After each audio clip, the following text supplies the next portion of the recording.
How is it going, everybody? Welcome back to Social Media Marketing School. For those of you that are new here, I'm your host, Ethan Bridge, and I just want to start off by saying thank you all for tuning in.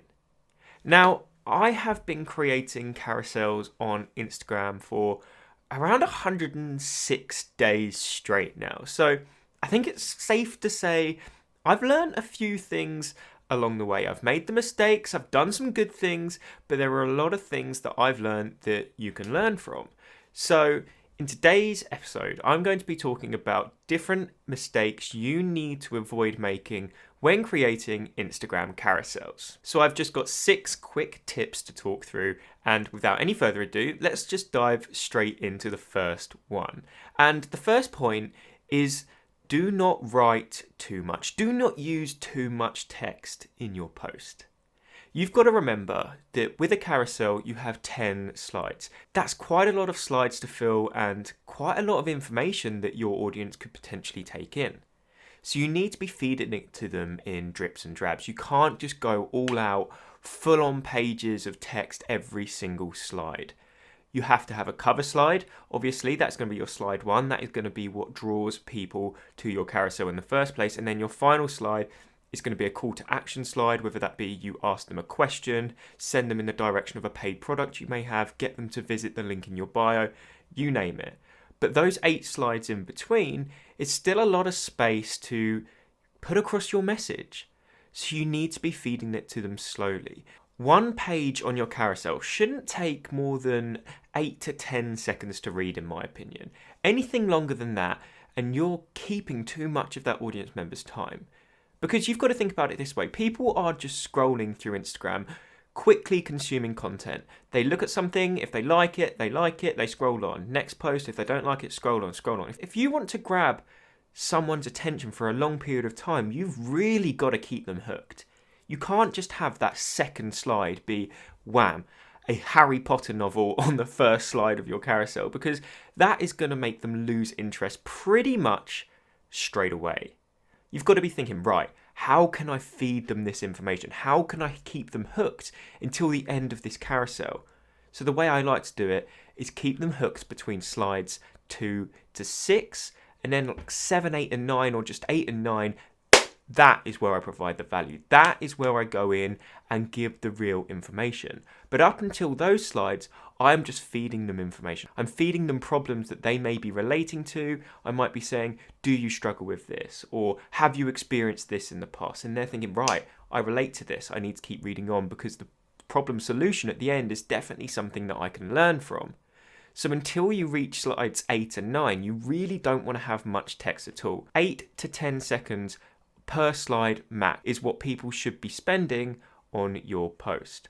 So, short text to keep them hooked, slides 8 and 9, that's where the value is. That is where you can have a little bit more text, because if you're providing all the value there, obviously there is going to be a little bit more to talk about, because that is where you are delivering on your promise. But until then, all you need to do is keep people hooked to your carousel, and to do that, you do not want much text at all. So tip number 1, don't use too much text in your carousels. Tip number 2, please make sure that every single post you make relates to the problems of your audience.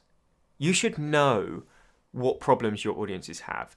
You should be asking them in your stories. You should be asking them in your posts. You should be looking at comments. You should be looking at your DMs. It's often that people are going to tell you what they struggle with. And when they do, that should instantly be something that you go, okay, that's a content idea. I can use this and expand on this and cater to these issues. If you aren't solving problems with your content and catering to your audience, then there's no real use for your content whatsoever.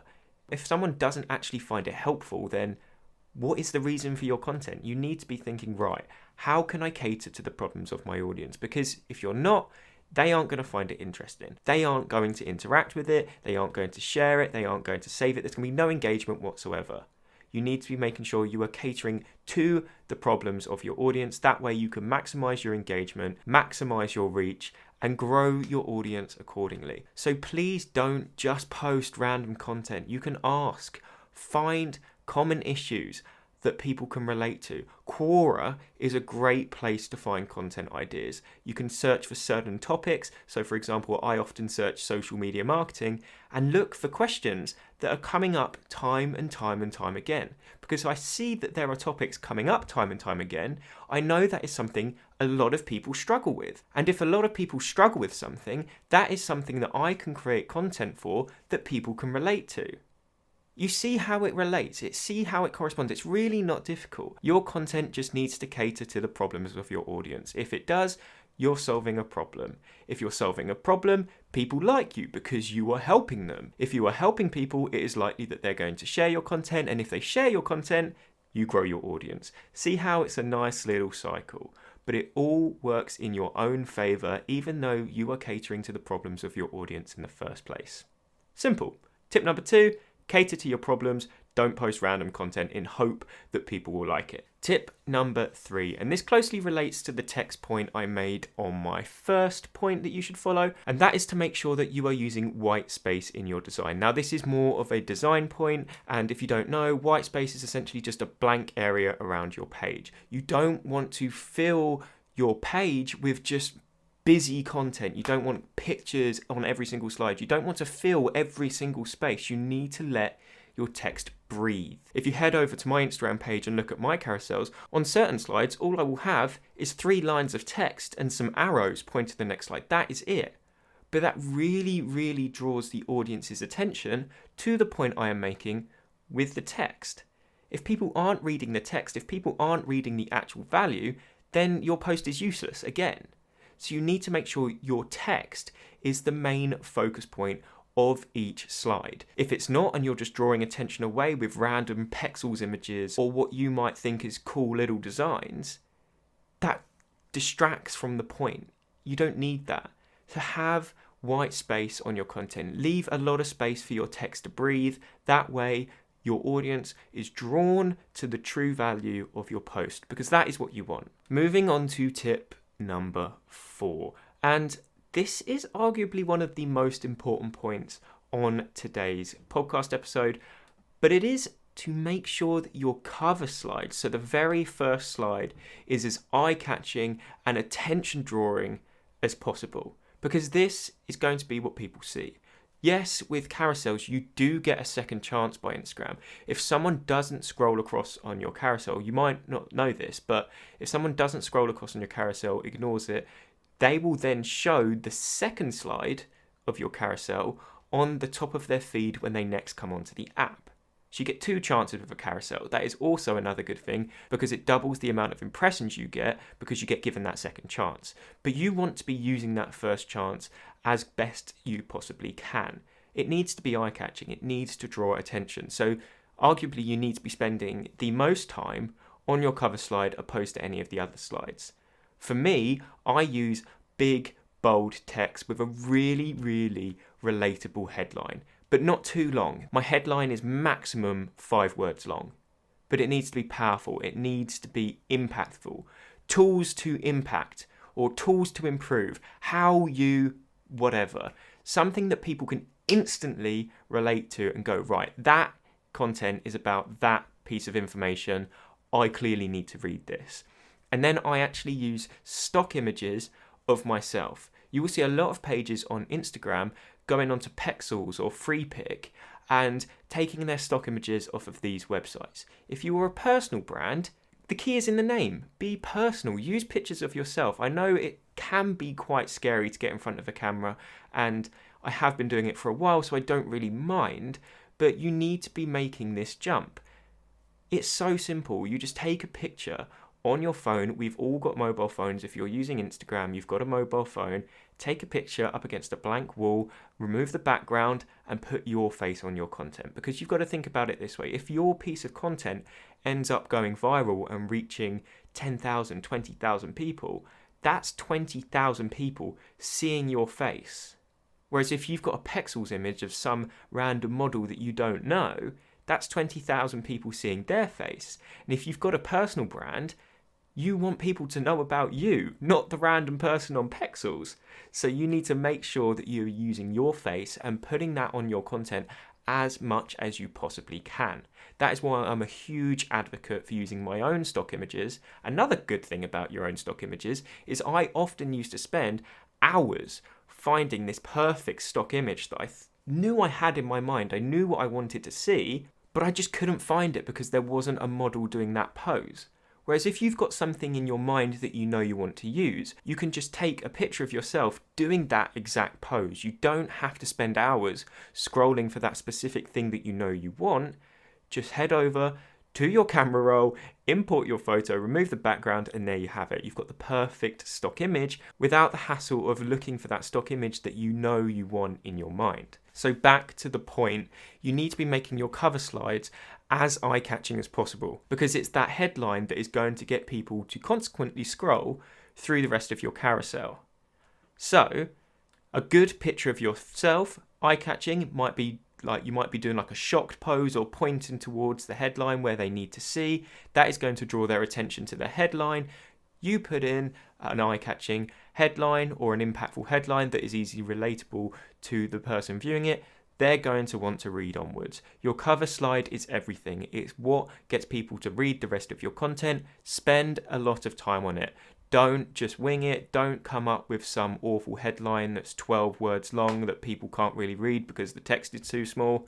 Big, bold headline, impactful, great picture of you. There you have it. Perfect cover slide. Moving on to the next point though. You need to make sure that your content is relatable to your audience. And this does closely relate to making sure that it answers a problem, but relatable content is content that often people will engage with. If you have had a problem in the past, make that a piece of content. This is another content idea that I use all the time, speaking from personal experiences and talking about mistakes you've made. If you have made a mistake as a creator, as an entrepreneur, it is likely that somebody else has made that same mistake. We're all on a similar journey, so we're all going to hit some bumps in the road that are similar to that of other people. So if you hit something that you know people are likely to overcome in the future, then you better talk about it. Let people know about this problem that you've had so that they don't have to try and overcome it in the future. You've already told them and they can avoid it.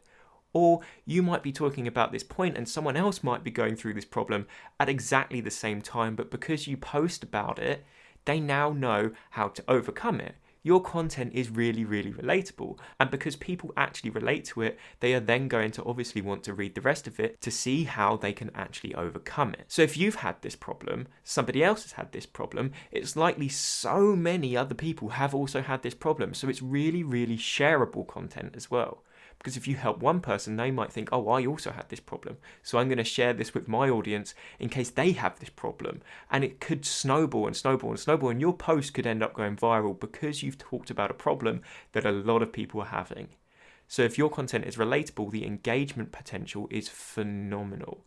So talk about your problems, talk about experiences, talk about things that just come up day to day that you know other people experience as well. Make your content relatable because the engagement potential is ridiculous. Now, moving on to the final point of today's episode, and that is to make sure that you aren't talking about too many different topics in your post. I know it can be tempting to go off track, and I've seen a lot of people doing it because you do have 8 slides and that's a lot of space to talk about a topic.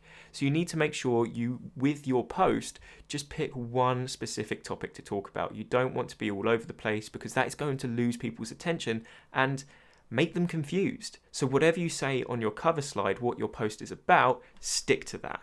Don't go off track, or don't have a headline that's about lots of different things. Just have one specific topic dedicated to each of your posts. For example, 8 great YouTube channels to follow. You have your cover slide, 8 great YouTube channels to follow, 8 slides where you have 8 different creators, final slide, who else do you watch on YouTube? There you have it. That is a perfect carousel example. I've actually used that one myself and it performed incredibly well because people love to find new creators to learn from. Lots of people commented about who they watch on YouTube, you name it. But that is how you could structure a carousel perfectly while sticking to one specific niche. Another one, let's go back to that topic where you're talking about a problem. Only stick to that problem.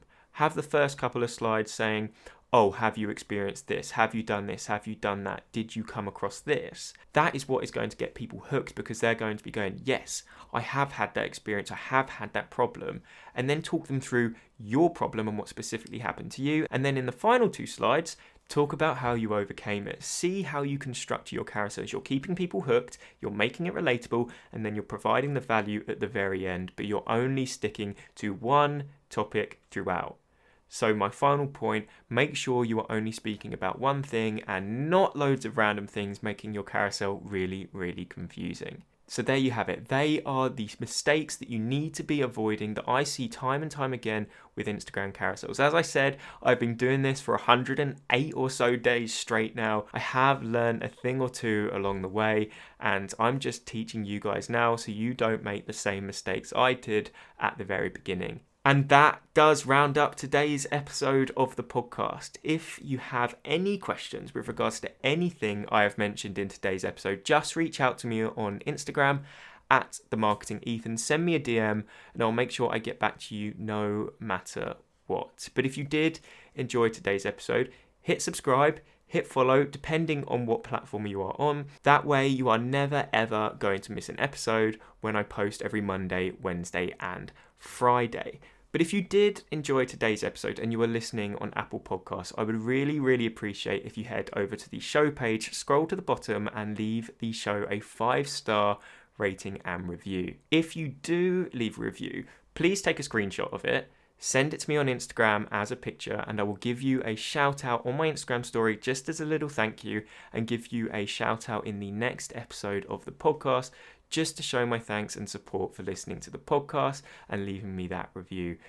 But I just want to finish off by saying, if you have made it to this point in the episode, thank you all for tuning in to Social Media Marketing School.